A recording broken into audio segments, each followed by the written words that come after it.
Companies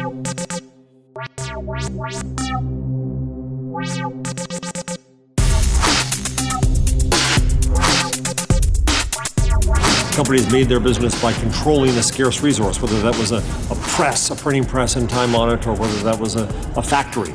Well, online, abundance is the new business model. I'm Jeff Jarvis. I wrote the book, What Would Google Do? I teach journalism and I blog at buzzmachine.com. Okay. What would Google do? What is it all about? It's really about the changes in the world. We're going through more than a financial crisis now, or something more fundamental even than a recession or depression. I think we're passing from the industrial age to what comes next. And I figured the best way to try to understand some of these changes was to see them through the eyes of somebody who's been successful in this world, and nobody's more successful than Google. Okay, so hence the term, what would Google do? Right. And that's what media companies should be asking themselves? Not just media companies, most any company. The internet affects everybody. So whether you're a media company or a auto company or a restaurant or a university or government, you should be trying to change around this huge change that's going on in our world. And what are those fundamental changes? I have a list of 40 of them in the book, but I'll mention a few. I think one is that Google creates platforms and networks that enable others to succeed. Contrast that with the way business was run, which is that businesses tended to control things. Well, Google enables instead. Google also saw the emergence of an abundance economy following up the scarcity economy. Same theme of control. Companies made their business by controlling a scarce resource, whether that was a press, a printing press and time on it, or whether that was a factory. Well, online, abundance is the new business model. Google also changed the relationship that it has with its public so that, for example, it releases betas of almost every product it does, which is its way of saying this product is unfinished, it's imperfect, help us finish it.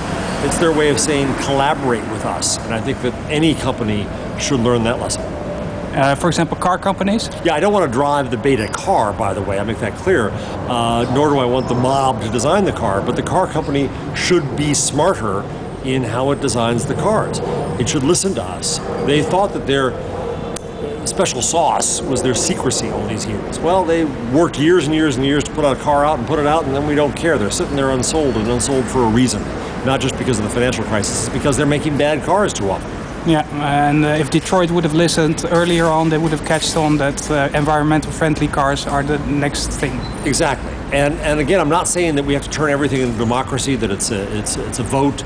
A company still has to make its decisions, but they should make them based on a smarter conversation with their public. Rather than doing market research.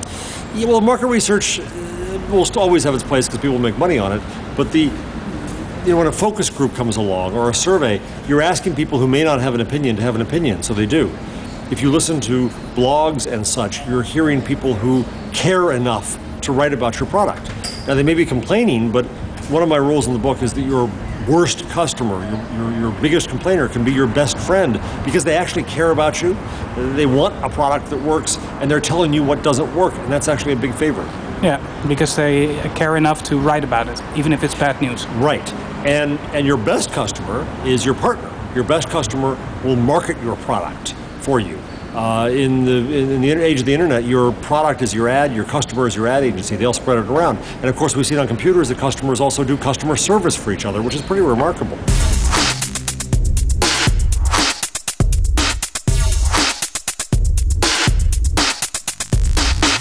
Should brands be on networks? Yes, I think they should. I think brands can be on networks of all sorts. If you look at the newspaper business, the idea before was that one product owned the news in a town. Well, that becomes rather absurd in an internet age and not sustainable as a business because you can't afford to do everything in a town. There's too many competitors. But what you can do is learn from Google and create a network that is filled with collaborators, people who want to work together to do the news. I think I see three prospects in this future architecture. The bottom layer is a platform or platforms that you build on. Then lots of little companies built on top of those platforms, lots of independent people. But then they still need critical mass, and they'll be brought together, those little companies, by networks. What do you think of branded channels? I think it makes sense to try to distribute yourself. My book actually started with the idea of trying to tell newspapers that they should stop expecting the audience to come to them as if they were a magnet. they've got to go to where the people are. And so setting up your spaces on YouTube and Facebook and LinkedIn and all those places makes sense. Communicating with your audience on those places makes sense. And look what The Guardian has done recently in creating an API where they want their content out there in the fabric of the web and for people to use Guardian content when they build services and applications.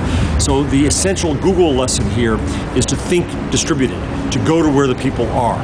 There was a young woman and college student who told the New York Times a year ago that if the news is that important, it will find me. And the idea that that woman is ever going to go to the brand just doesn't work anymore. The brand has to go to her wherever she is. And if she's on YouTube, if she's on Facebook, if she's on Twitter, you should be there.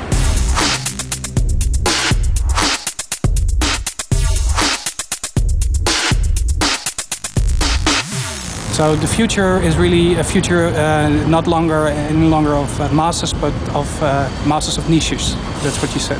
Yes, Raymond Williams, the sociologist, said that there are no masses, only ways to see people as masses. I'm not a mass, you're not a mass, we're all individuals. And the thing about the internet and the post-industrial age is we don't want to be stamped out all the same, we don't want products stamped out all the same. We can now have far more customized and targeted products and thus relationships with companies, and that's what matters. Okay. Thanks for this interview. Thank you. And good luck. Thanks.